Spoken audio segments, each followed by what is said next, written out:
When loading the Charts tab, you will be displayed with this page giving you a range of options of different charts. These include price charts, enabling you to analyse price performance of different securities and assets, generic time series, create time series data charts from scratch, bond spread, review and analyse the spread of data between yields and benchmarks, yield curves, price impacts, and economic analysis.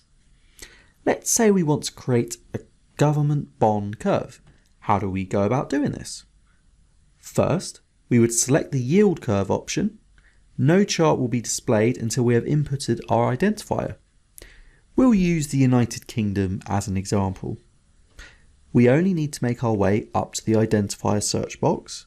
For more defined searches, we can use the magnifying glass here. This lets us incorporate filters into our search. Our government bond curve is now displayed. The graph displays the yield against the time to maturity of the bond. Hovering over any point in the graph will also display the axis coordinates. If I want to create more charts, I don't have to close the current one here. I only need to click the plus icon at the bottom. I can rename a tab by double-clicking to be displayed with this box. Renaming the chart will require me to save it first to my workstation. I now want to show an example for creating a corporate bond curve. For this, I open a new tab and then select Time Series Curve. FactSet then already has preset charts I can make use of. If I want to create a yield curve for the company Apple, I need to go to the Time Series chart. The pre-made charts provided by FactSet are displayed under the Plot Options list here. I can then find yield curve. Searching for Apple will then display all the securities available in the drop-down list. Let's now move on to creating a volume-weighted average price chart for a company.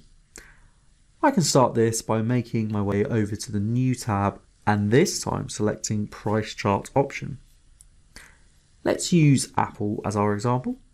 The charts will automatically load the last searched identifier into the new chart option.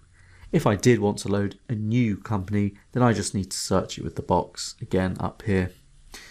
The chart displayed is showing the share price.